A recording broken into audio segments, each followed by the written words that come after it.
Hello बच्चों, तो आज हम लोग पढ़ेंगे क्लास 6 के साइंस सब्जेक्ट को, जिसमें आज हम लोग पढ़ेंगे पहला चैप्टर के बारे में, जिसका नाम है कि भोजन कहाँ से आता है। देखिए क्या नाम है सबसे पहला चैप्टर का नाम है कि भोजन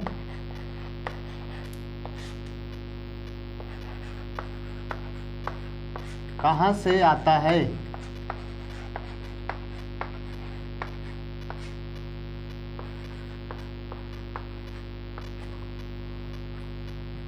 यह है चैप्टर का नाम कि भोजन कहाँ से आता है। तो इसमें जो है ना सबसे पहला क्वेश्चन हम लोग पढ़ेंगे कि संघटक किसे कहते हैं।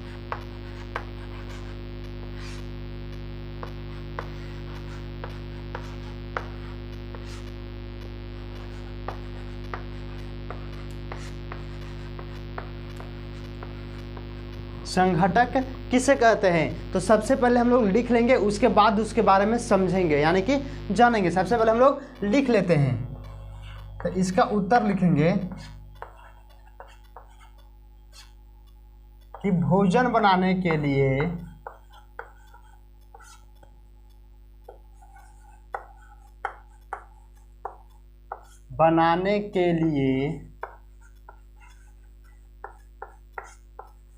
हमें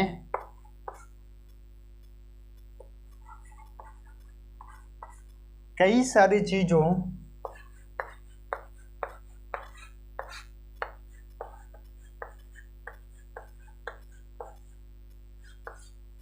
की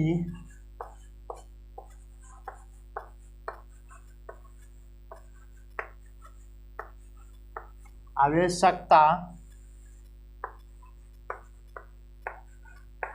पड़ती है,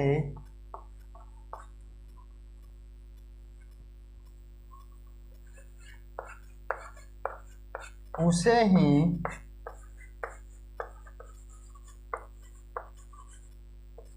संघटक कहा जाता है।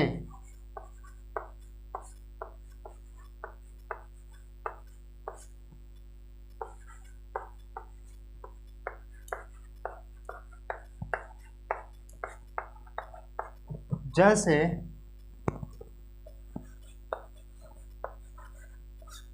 नमक,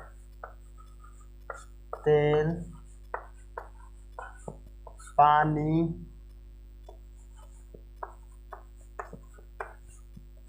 कच्ची सब्जियां,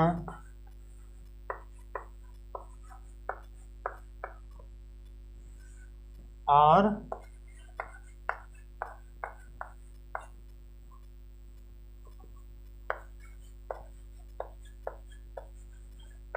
मसाला इत्यादि। बच्चों समझेंगे अब हम लोग कि भोजन बनाने के लिए हमें कई सारी चीज़ों की आवश्यकता पड़ती है और उसे संघटक बोला जाता है।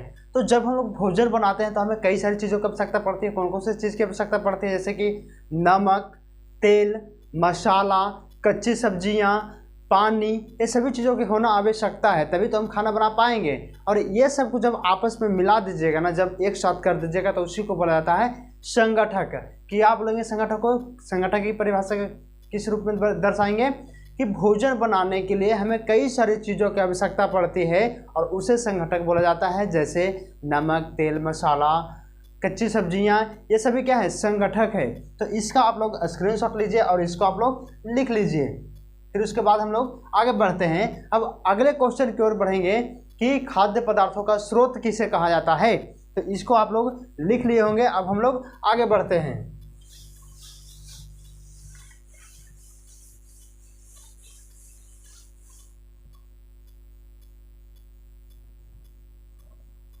दूसरा क्वेश्चन हम लोग देखेंगे अब।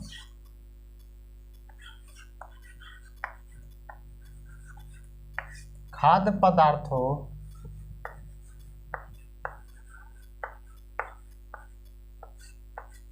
का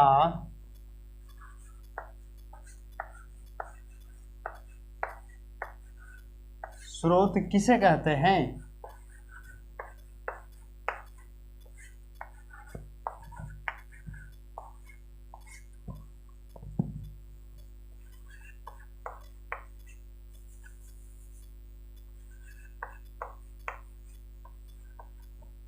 तो इसका उत्तर समझिए,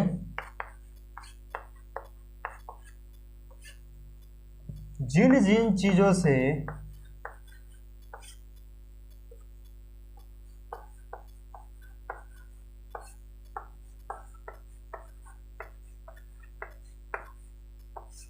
जिन जिन चीजों से हम अपना भोजन प्राप्त करते हैं,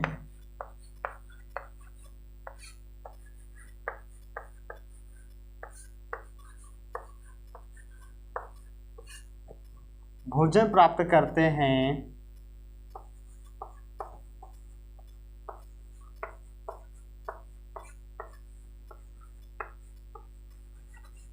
उसे खाद्य पदार्थों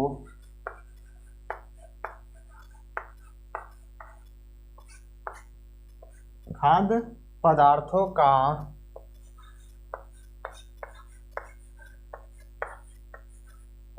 स्रोत कहा जाता है।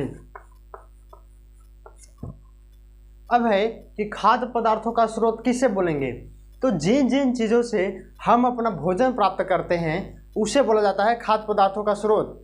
तो मानव जो है वो कितने चीज़ों से खाद्य पदार्थ प्राप्त कर सकता है, तो देखिए चाहे तो वो जंतु से प्राप्त करेगा, नहीं तो पादप से प्राप्त करेगा। अब आप बोलिएगा कि सर जंतु क्या होता है और ये पादप क्या होता है, तो जो चल फिर सकता है, जैसे कि हम चल रहे हैं, ठीक है, जो चल फिर सकता है उसे बोलते हैं जंतु, लेकिन जो एक ही स्थान पर रहकर बस हिल डोल कर सकता है उसे बोलते हैं पादप, जैसे कि पेड़ पौधा। तो पेड़ पौधा एक ही स्थान पर रहता है और बस हवा चलते तो वो हिल डोल करता है, लेकिन जंतु क्या करता है कि चल फिर सकता है, उसे बोलेंगे जंतु। देखिए हम लोग क्या करते हैं कि कितने प्रकार से भोजन प्राप्त करते हैं, 2 प्रकार से। कौन कौन, तो जंतु से प्राप्त करते हैं, नहीं तो फिर पादप से प्राप्त करेंगे। इसका आप लोग स्क्रीनशॉट लीजिए, उसके बाद हम लोग आगे बढ़ते हैं। अब देखेंगे हम लोग आगे बढ़ेंगे,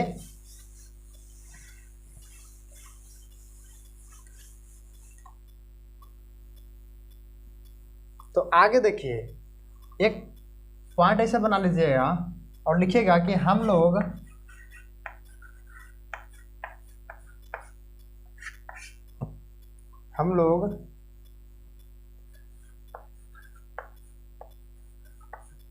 खाद्य पदार्थ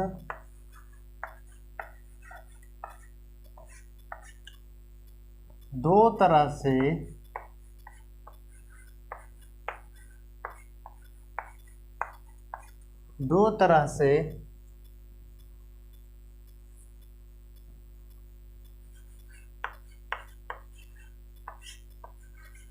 प्राप्त करते हैं।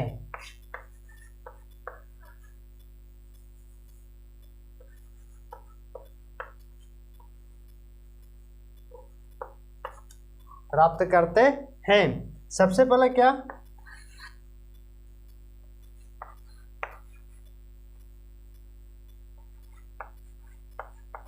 जंतु से प्राप्त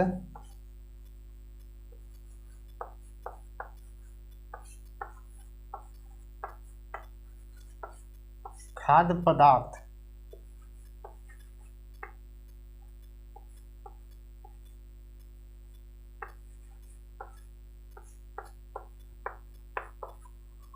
जंतु से प्राप्त खाद्य पदार्थ।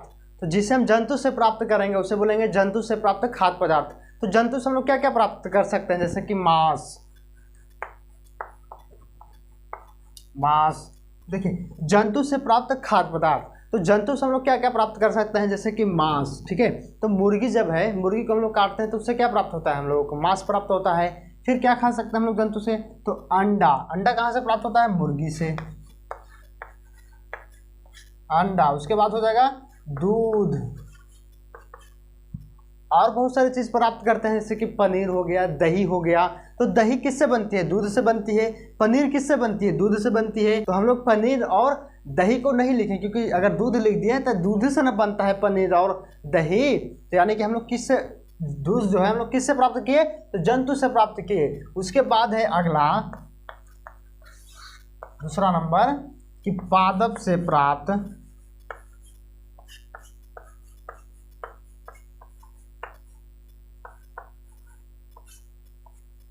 खाद्य पदार्थ।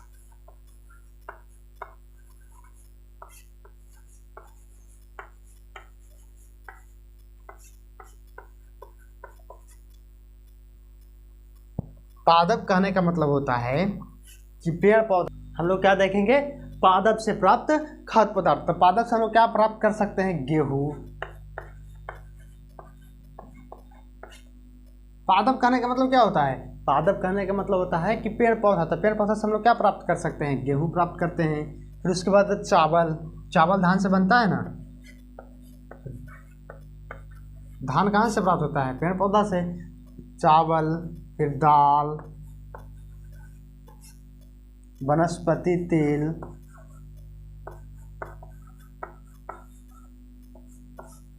वनस्पति तेल इत्यादि और बहुत सारी चीज़ जो है हम लोग पेड़ पौधों से प्राप्त करते हैं। ठीक है, तो इसका आप लोग स्क्रीनशॉट लीजिए, उसके बाद हम लोग आगे बढ़ते हैं।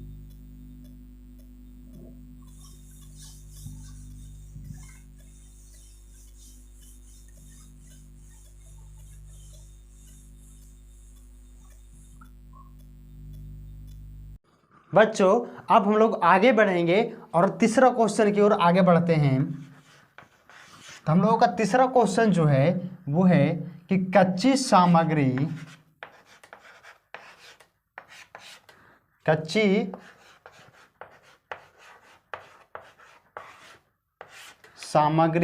किसे कहते हैं। आपका मन हो तो आप पूरा लिख सकते हैं कि कच्ची सामग्री किसे बोलते हैं। अगर मन नहीं हो तो आप शॉर्ट में लिख सकते हैं कि कच्ची सामग्री लिखकर आप डैश दे दीजिएगा। उसके बाद आप आगे समझ ही जाएंगे, इतना समझदार तो आप हैं ही। तो देखिए कच्ची सामग्री हम किसे बोलेंगे, तो भोजन बनाने के लिए, भोजन बनाने के लिए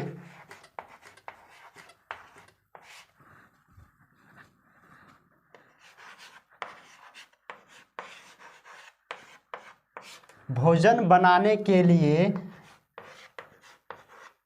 जिन संघटकों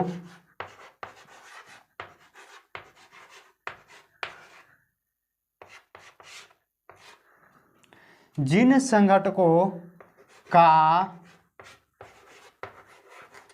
हम प्रयोग करते हैं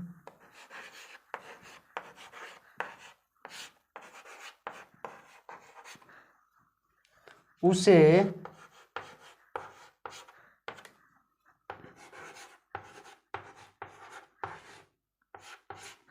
कच्ची सामग्री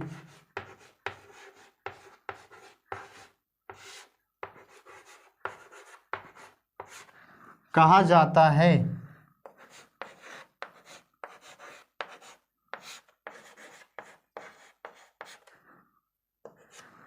इसको में एग्जाम्पल लिखने की कोई ज़रूरत नहीं है, इसका एग्जाम्पल आप लोगों को पहले क्वेश्चन में ही दे दिया गया है।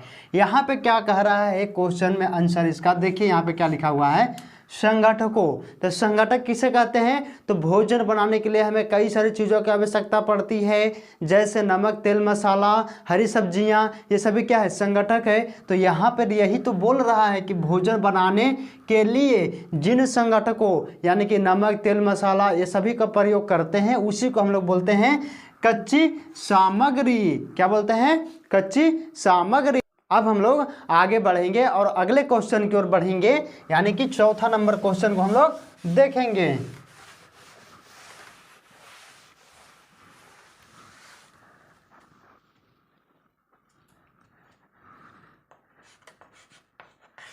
हम लोगों का चौथा नंबर क्वेश्चन है कि पौधे के खाने योग्य भाग किसे कहा जाता है। क्या क्वेश्चन है कि पौधों के खाने योग्य भाग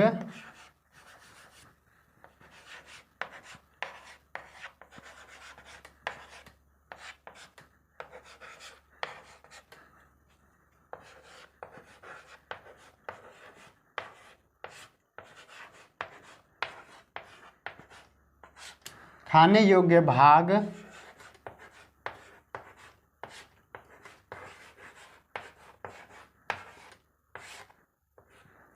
किसे कहा जाता है।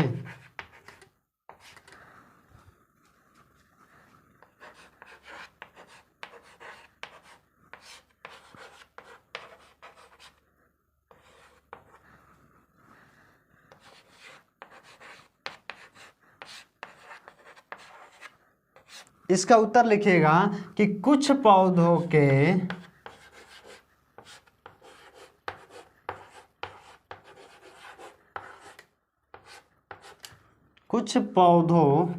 के दो या दो से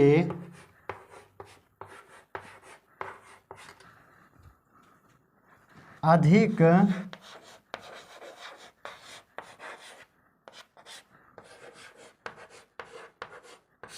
भाग को खाया जाता है।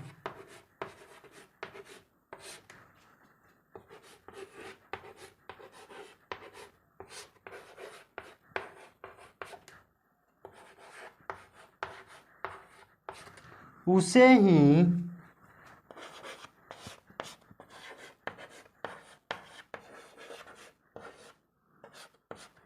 पौधे के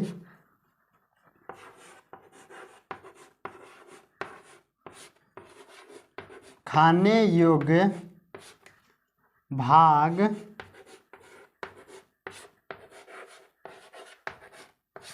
कहा जाता है।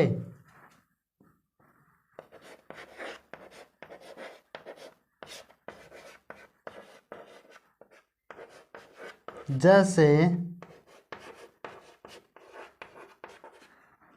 जड़, तना, फल, फूल, पत्ती,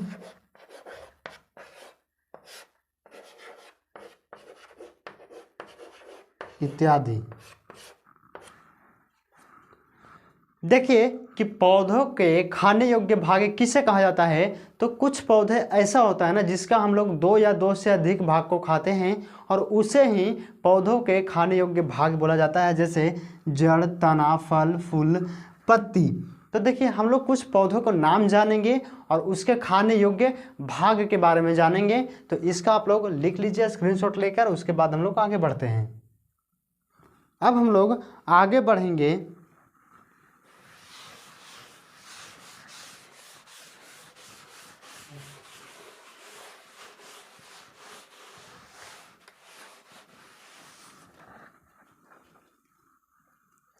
अब हम लोग लिखेंगे कि एक साथ लिख लीजिएगा पौधे,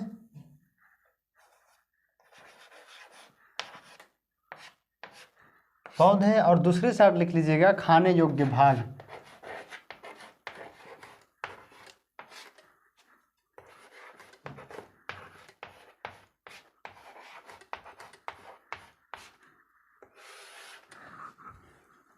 तो सबसे पहला देखिए यहाँ पे कि अगर मान लीजिए कि लौकी का पेड़ है, पौधा है, लौकी का क्या होता है, लतर होता है, ठीक है। तो उसमें क्या खाते हैं, लौकी का हम लोग क्या खाते हैं, फल खाते हैं उसका। तो यहाँ पर लिखेंगे खाने योग्य भाग में किसका, फल खाया जाता है। लौका का क्या खाया जाता है, फल खाया जाता है। दूसरा नंबर अगर पालक है तो पालक का हम लोग कौन सा भाग को खाएंगे, तो पालक का हम लोग पत्ती खाते हैं। क्या खाते हैं, पत्ती को खाते हैं, पालक के पत्ती को खाते हैं। उसके बाद है तीसरा नंबर, अगर मूली है तो मूली का हम लोग कौन सा भाग खाएंगे, तो मूली का हम लोग जड़ और पत्ती दोनों खाते हैं।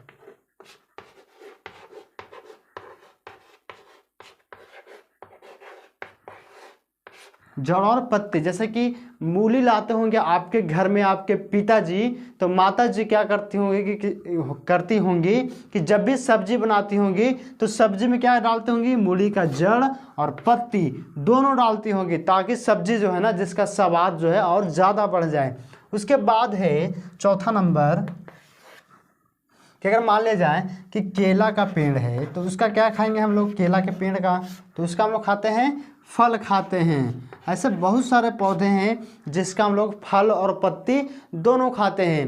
तो इसको यहाँ तक लिख लीजिए, उसके बाद फिर हम लोग आगे बढ़ते हैं। अब हम लोग आगे बढ़ेंगे।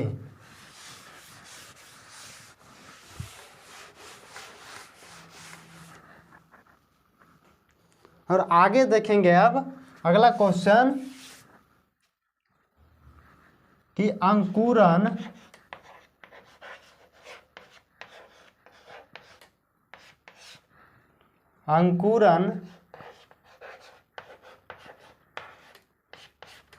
किसे कहते हैं?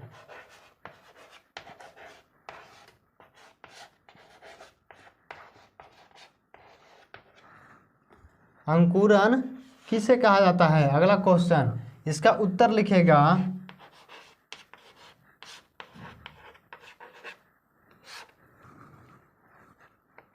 बीज से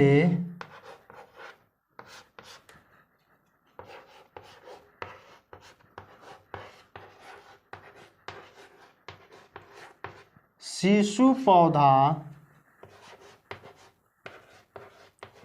पौधे लिख लीजिएगा। बीज से शिशु पौधे का उगना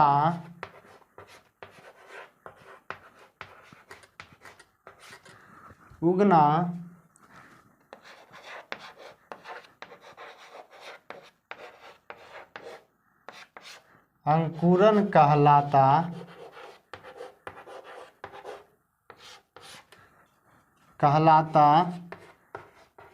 है।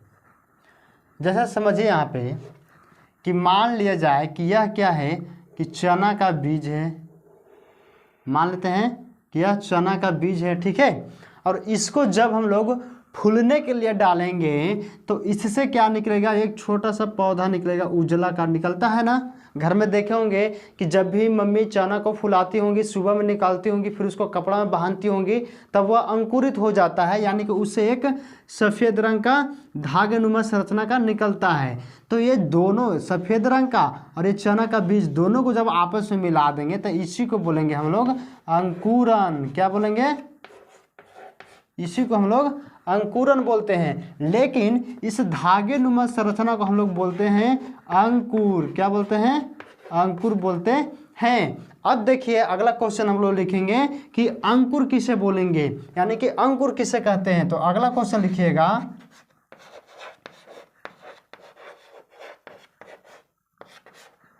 अंकुर लिखकर ऐसा डैश दे दीजिए और लिखिए और लिखेंगे। इसको मिटा लेते हैं पहले।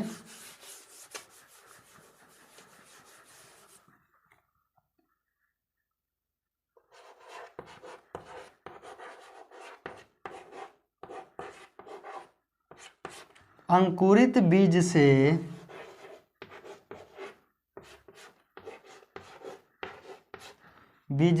एक सफेद रंग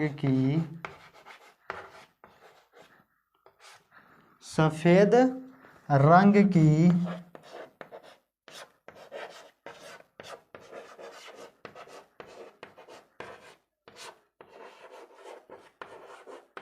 धागेनुमा संरचना निकलती है। धागेनुमा संरचना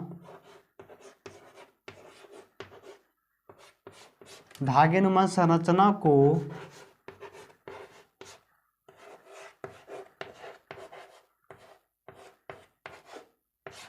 अंकुर बोला जाता है या कहा जाता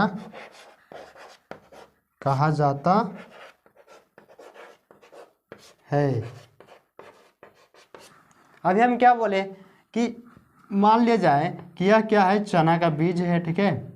तो चना को बीज को जब हम लोग फूलने के लिए डालेंगे तो इससे क्या निकलेगा? एक छोटा सा पौधा निकलेगा, यानी कि अंकुर निकलेगा। और ये दोनों को मिला देंगे, यानी कि इस संरचना को भी जो धागेनुमा निकला है इसको भी और इस बीज को दोनों को मिला देंगे, तब इसे बोलेंगे हम लोग क्या बोलेंगे?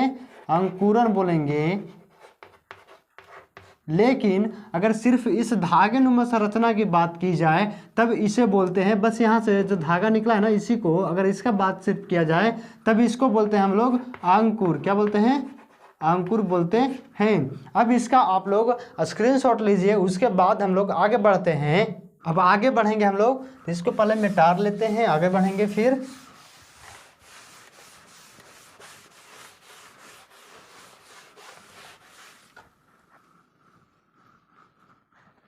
अब बढ़ेंगे हम लोग अगले क्वेश्चन की ओर। तो क्वेश्चन है कि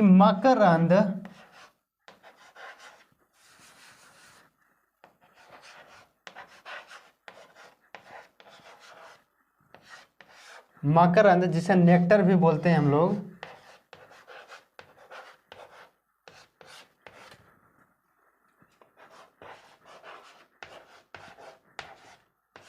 किसे कहा जाता है?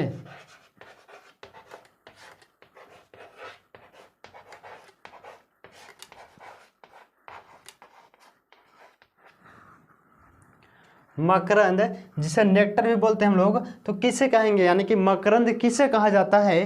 तब इसका उत्तर लिखिएगा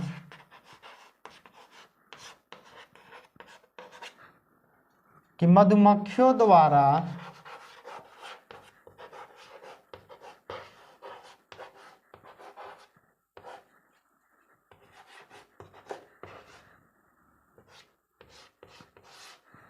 मधुमक्खियों द्वारा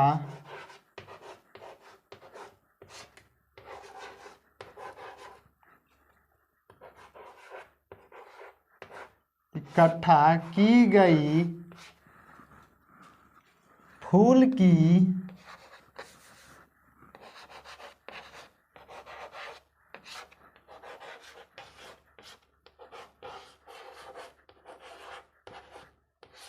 मीठे रस को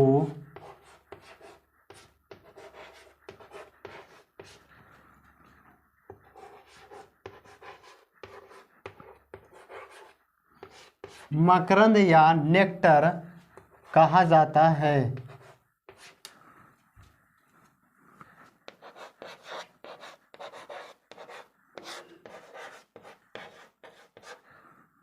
कहा जाता है जो बाद में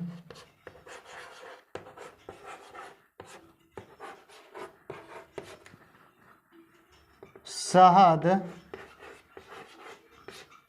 बन जाती है।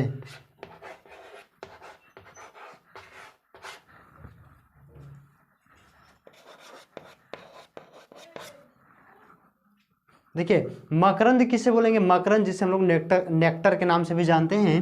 तो मधुमक्खियों के द्वारा इकट्ठा की गई फूल के मीठे रस को मकरंद या नेक्टर कहा जाता है, जो बाद में क्या बन जाती है? शहद बन जाती है। अब हम लोग अगले क्वेश्चन की ओर बढ़ेंगे और अगला क्वेश्चन है कि मधुमक्खियाँ मकरंद का इकट्ठा क्यों करती है? तो इसको लिख लीजिए, स्क्रीनशॉट लीजिए, हम लोग आगे बढ़ेंगे। फिर तो हम लोग अब आगे बढ़ेंगे, इसको मिटा लेते हैं, उसके बाद अगले क्वेश्चन की ओर बढ़ते हैं।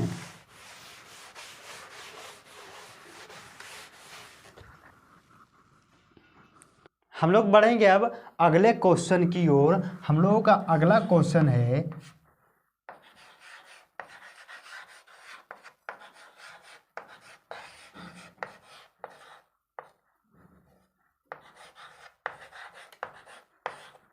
मधुमक्खियाँ मकरंद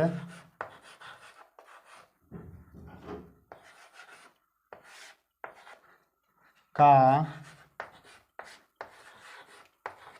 भंडारण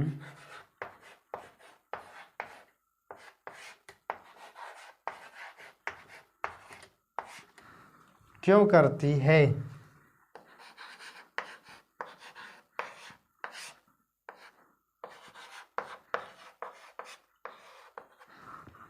तो इसका उत्तर में लिखिएगा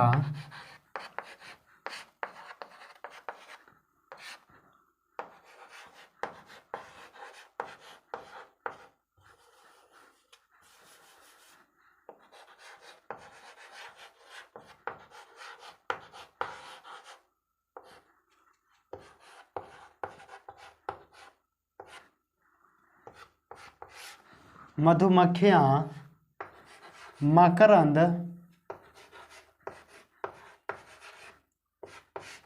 मकरंद का भंडारण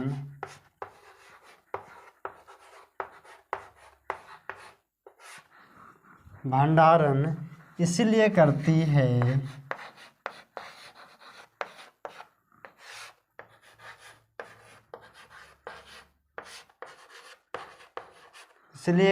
है क्योंकि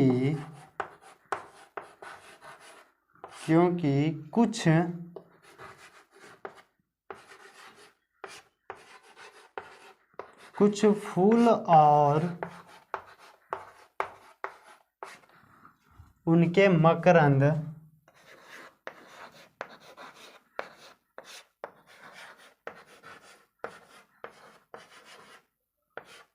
मकरंद वर्ष में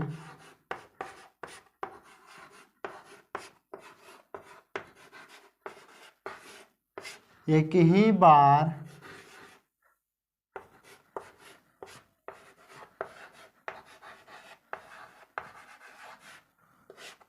उपलब्ध होते हैं।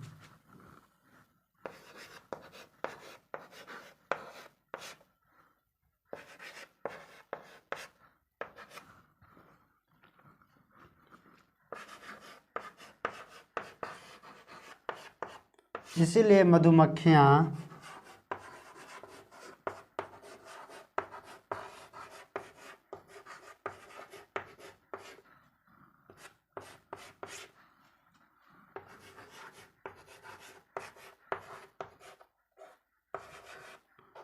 मकरंद का भंडारण करती है।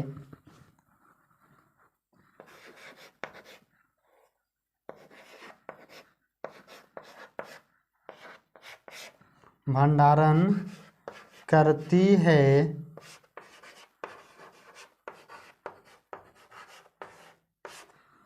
ताकि वह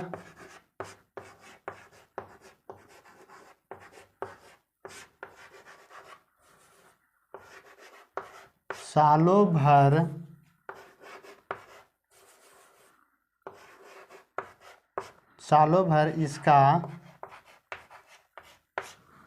इसका उपयोग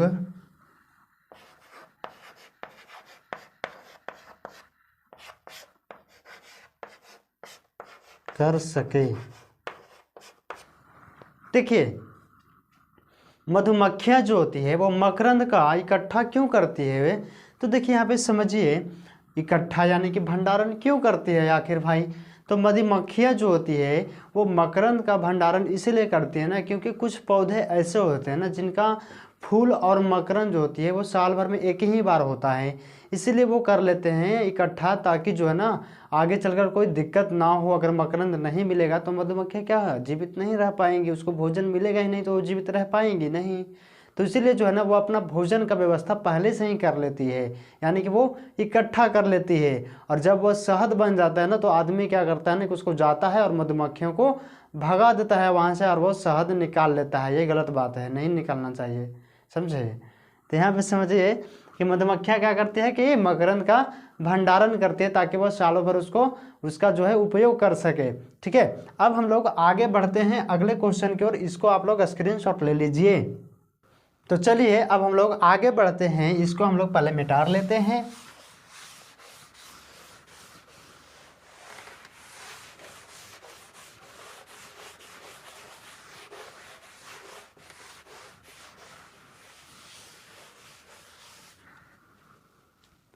अब जो है आप लोग क्या कीजिएगा ना कि एक पॉइंट ऐसे बना लीजिएगा और लिखिएगा कि भोजन ग्रहण करने के आधार पर,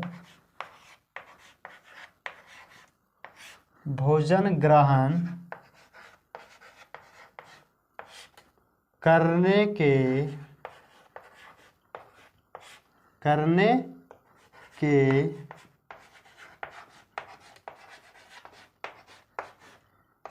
आधार पर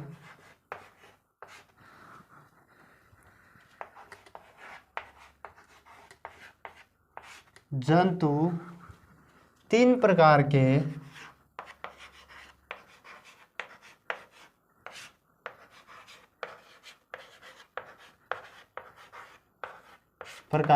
होते हैं।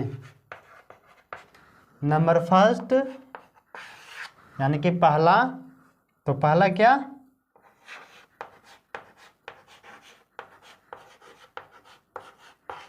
शाकाहारी। दूसरा नंबर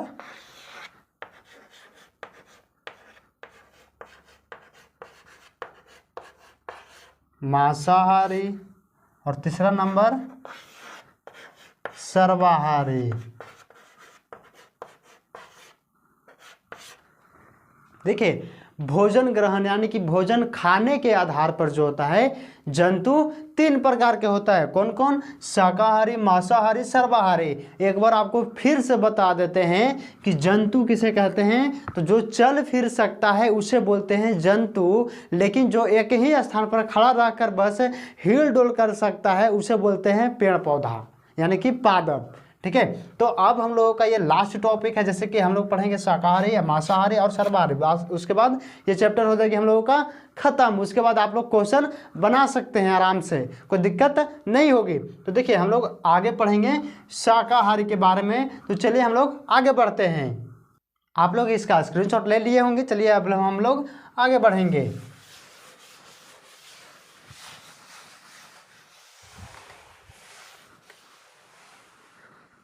तो देखिए हम लोग आगे बढ़ेंगे और आगे हम लोगों का पहला नंबर में क्या था? शाकाहारी।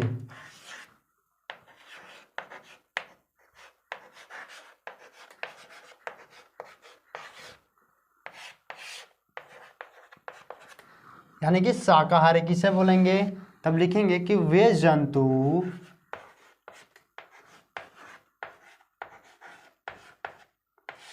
जंतु जो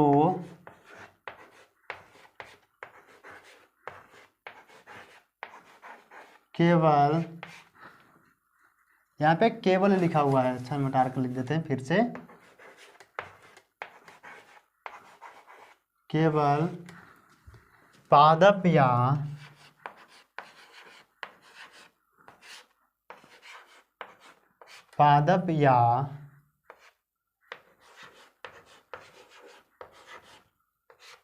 पादप उत्पाद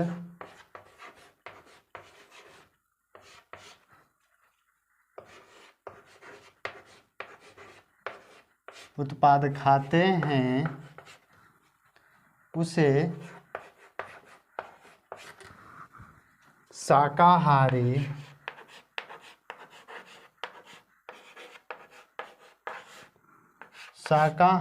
कहा जाता है।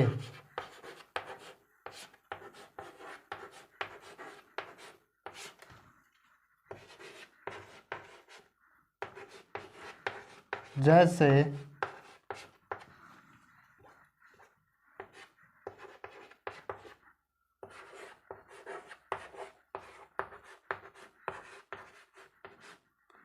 खरगोश,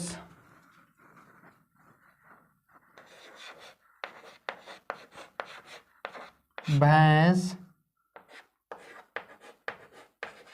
गाय, हिरन इत्यादि।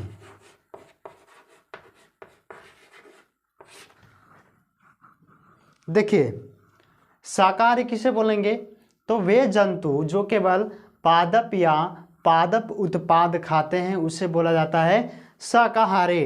पादप के मतलब होता है पेड़ पौधा, तो जो केवल पेड़ पौधा या पेड़ पौधा उत्पाद खाएगा उसी को बोलते हैं हम लोग शाकाहारी। जैसे कि खरगोश मांस खाता है? नहीं। क्या खाता है? वो घास खाता है, तो क्या हो गया? शाकाहारी हो गया। भैंस मांस खाती है? नहीं खाती है, वो क्या हो गई? शाकाहारी हो गई, यानी कि वो घास खाती है तो शाकाहारी हुई। गाय, हिरन भी ये लोग क्या करता है? ये लोग क्या करती है ना कि ये लोग भी क्या करती है ना कि घास खाती है। ठीक है, तो ये लोग भी क्या हो गई? शाकाहारी। अब हम लोग आगे बढ़ेंगे, दूसरा नंबर मांसाहारी।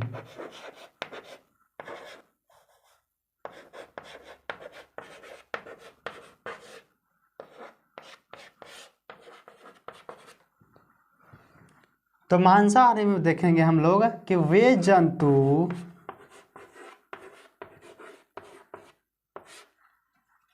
जो केवल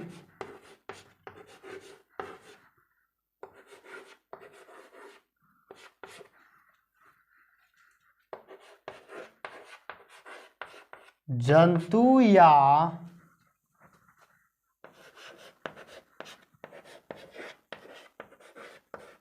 जंतु उत्पाद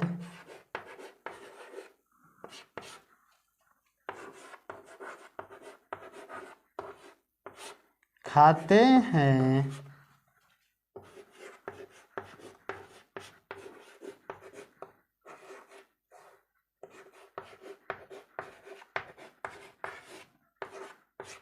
उसे मांसाहारी कहा जाता है। जैसे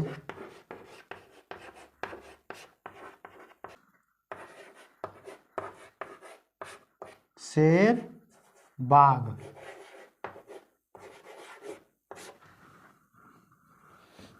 मांसाहारी किसे बोलेंगे? तो वे जंतु जो केवल जंतु या जंतु उत्पाद खाते हैं उसे क्या बोलते हैं हम लोग? मांसाहारी बोलते हैं। जैसे कि शेर और बाघ घास खाएगा? नहीं खाता है। वो लोग क्या खाता है? मांस खाता है केवल, इसीलिए उसको बोला जाता है मांसाहारी। इसका आप लोग स्क्रीनशॉट लीजिए। उसके बाद हम लोग आगे बढ़ते हैं सर्वाहारी की ओर। तो चलिए अब हम लोग आगे बढ़ेंगे सर्वाहारी की ओर। इसको मिटा लेते हैं।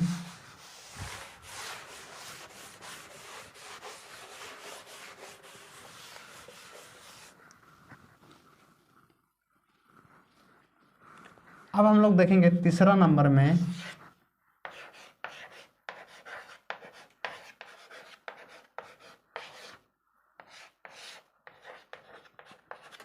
सर्वाहारी किसे कहा जाता है। तो लिखिएगा यहाँ पे कि वे जंतु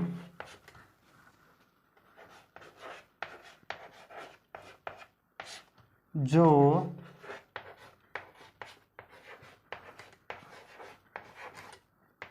पादप और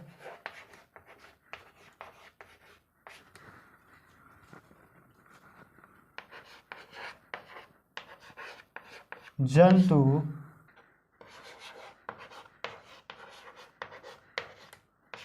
दोनों को खाते हैं, जो पादप और जंतु दोनों को खाते हैं, उसे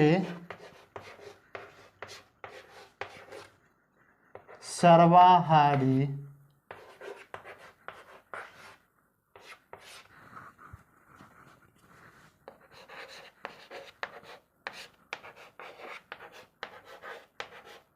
कहा जाता है।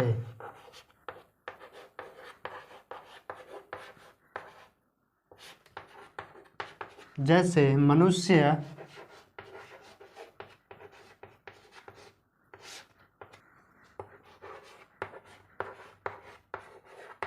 कौआ इत्यादि।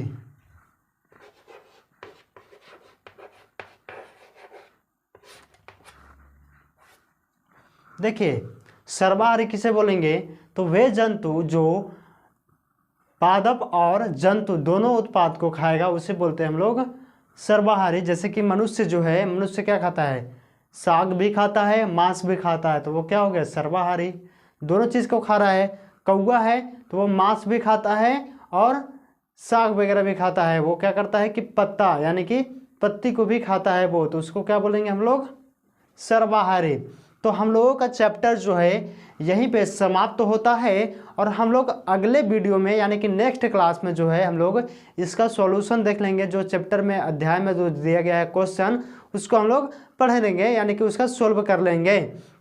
हालांकि आप भी सोल्व कर सकते हैं, इतने सारे को पढ़ा दिए हैं कि आप उसको सोल्व कर लीजिएगा, फिर भी आपको सॉल्यूशन मिल जाएगी। तो आज के लिए इतना ही रखते हैं और मिलते हैं नेक्स्ट क्लास में। इसी के साथ जय हिंद, जय भारत मेरे प्यारे बालकों।